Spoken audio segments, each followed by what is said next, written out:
A woman carried a child for 3 years only to give birth to a giant baby larger than herself, though a monster in the eyes of others, as a mother does not want to leave she child. Taking advantage of the absence of others, the couple secretly brought the child home to raise him. However, the child grew quickly and was able to stand and walk before he was even a month old. To keep him hidden, the father designated a yellow zone in the house where Cootie could only move within. 10 years flew by, and Cootie had grown into an adult. The cramped space could no longer contain his massive size, but his parents still insisted he stay in the yellow area. As a result, he shattered the walls. The parents then realized the severity of the situation and had no choice but to tear down the house overnight, rebuilding it as a single-story structure proportionate to Cootie's height. The house was quickly reconstructed. Cootie no longer had to duck his head when entering, and the 5-meter-long bed thrilled him. Even though the room was now very comfortable, Cootie still yearned for life outside. In the dead of night, while his parents were asleep, he sneaked out. To avoid detection,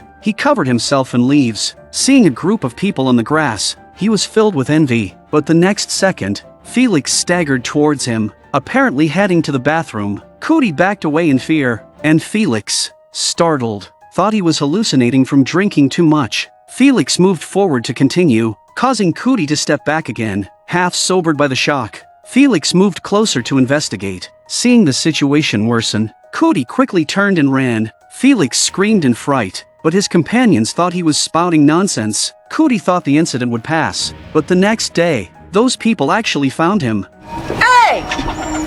Hey, bro, I see you. Just come out. Hey, what's up? Seeing they meant no harm, Cootie brought them home as guests and began to show off his strength. He usually exercised alone, but now with an audience, he seemed even more enthusiastic. To give Cootie a taste of the outside world, the guys took him on a wild car ride, even racing with others. With his towering figure, Cootie became the star of the show.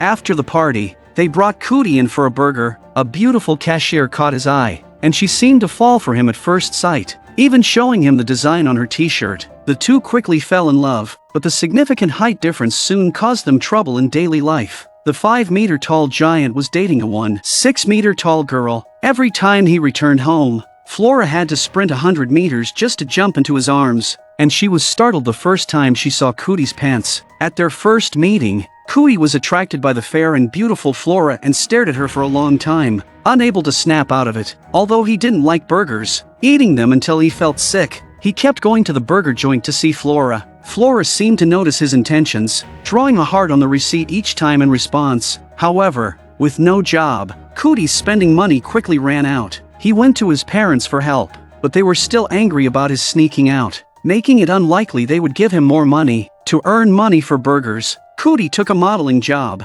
Though it looked tiring, for his burgers and the girl in his heart, Cootie still persevered. Finally, Flora was moved by Cootie's sincerity. As soon as Cootie walked into the store, Flora came up to him and expressed her feelings. Knowing Cootie disliked burgers, she took him to a Chinese restaurant where they had fried rice and cold dishes. Cootie ate 20 bowls just to fill his stomach. After eating and drinking their fill, Flora took Cootie to the beach. The area was filled with containers, and to liven up the atmosphere, Flora drummed on them like they were a drum set. Cootie had never heard such pleasant sounds and was instantly delighted. Flora was born with the speed of light, so she was misdiagnosed with congenital epilepsy. To her, it seemed like her parents were frozen, as if time stood still before her. Because she wasn't on the same frequency as her parents, communication was impossible. So Flora had to write her thoughts on sticky notes, and her parents would respond on a small blackboard. However, even a simple greeting took a long time for Flora, who waited until after a nap for her mother to finish writing. This way of communication was very inconvenient. Flora longed to communicate with her parents like normal people. She finally came up with a feasible solution: have her parents repeat a letter 20 times, and she could slow down her hearing and speaking speed based on theirs. Eventually, Flora slowed her speech by 20 times. Her parents finally heard her voice and joyfully embraced her. 10 years passed in a blink of an eye,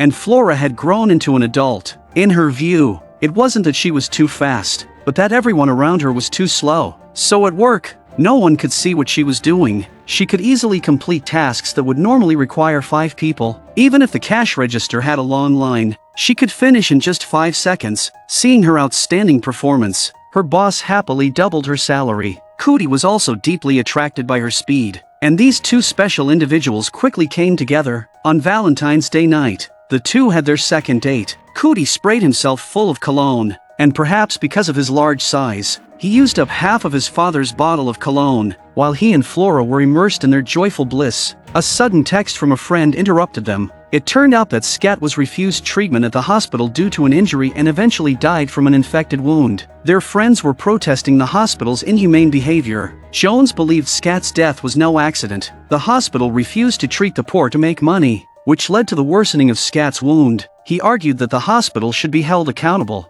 As he spoke, a giant black cloak unfolded behind him, instantly transporting people to another dimension. Here, he vividly depicted how capitalists exploit the common people, but their protests were met with suppression. The police kept throwing tear gas canisters at them. Luckily, with Flora present, she quickly threw them back. Cootie could no longer stand it and joined the protest. Unexpectedly, he was knocked down by a mech police officer and tightly bound with iron chains. Unable to move, this 5-meter-tall giant was bullied by a group of much smaller thugs. Cootie accidentally bumped into someone, and that person angrily demanded an apology. Cootie thought that patting the other person's head was a gesture of friendliness. Unexpectedly, this action made the person even angrier. He leaped up and punched Cootie hard in the face. Several of his underlings quickly surrounded Cootie, but Cootie wasn't hurt at all. It just felt like a facial massage. Cootie, unable to tolerate it any longer, forcefully pushed them away. This scene was witnessed by Hero, a mecha cop. In order to establish himself as a hero in the eyes of the citizens, Cootie naturally became his target. As a cop, Hero didn't eradicate evil and promote good. Instead, he often helped the rich in the slums and suppressed the poor. Here, all institutions served only the wealthy, and the poor didn't even have the right to see a doctor. Scat had a minor injury but was refused treatment because he hadn't paid insurance. Do you have insurance? Sorry, Crown only takes people with insurance unless it's life-threatening. What? How you know it's not life-threatening? The security guards, regardless of whether he was in a life-threatening situation, forcibly kicked him out. In the end, he bled out and died on the ground. This incident made the citizens very angry, and they took to the streets to protest, watching helplessly as their friend passed away. Cootie was also displeased by this, and his anger gave Hero the opportunity to act. Hero used chains to bind Cootie tightly and dragged him through the streets. This incident quickly sparked discussions among experts. One expert believed that Cootie was innocent and shouldn't be treated so harshly, but another person argued that Hero was the people's hero, and everything he did was legal and compliant. Since there wasn't a big enough prison, Cootie was placed under house arrest with an ankle monitor. As time went by, people had more and more opinions about Cootie. The things he did in my dream. He could rip my body straight in half. And someone even sent a comic mocking him as a thug. This infuriated Cootie, and he tore the comic to shreds. To help him prove himself, his parents decided to fight violence with violence. His father took him to a room and rhythmically tapped the wall a few times, revealing a box full of weapons. It turned out his parents had anticipated this day and prepared weapons for him in advance. His father even custom-made a wristband for him. With these weapons, Cootie immediately felt more confident and decided to confront Hero and seek justice. Bear woke up to find himself turned into a toy. The curtains, which he could easily open before, now looked like towering trees. Helplessly, he drove his toy car to work, with a microphone on top as a horn. The whole neighborhood was filled with a bizarre atmosphere, as if everyone had been shrunk. What was going on? Bear was full of confusion. They believed that someone must have tampered with things to cause this. Bear also seemed to realize this. He often liked to speak up for the lower-class citizens, which touched the interests of the upper class, so retaliation was inevitable. Now,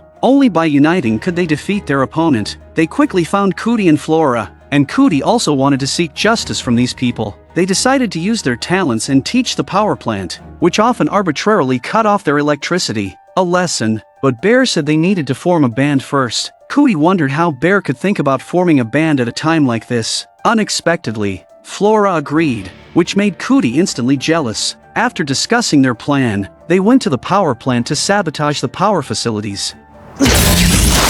With a loud bang, the power plant's billing system was destroyed. and the surveillance system started playing cartoons. The two security guards were dumbfounded and even moved to tears. Meanwhile, Cootie thought their plan was flawless and was having a party at home to celebrate. But the next second, the room started shaking. It turned out that the mecha cop was launching an attack on them. Luckily, their parents had dug an escape tunnel in advance, through which they could escape without any problems. Felix put Bear and the others in a backpack and quickly led them into the tunnel, but Cootie was too big to fit. Flora couldn't bear to leave him behind and refused to leave without him. A 5-meter-tall giant found love with a 6-meter-tall girl. Despite their vast difference in height, they appeared deeply in love. They thought they could be happy forever, but Cootie was treated like a monster by others. The police tried every way to capture him and throw him in jail. Luckily, his mother arrived just in time, saving him from certain capture. While Cootie was feeling hopeless, someone gestured for him to come over. With nowhere else to escape,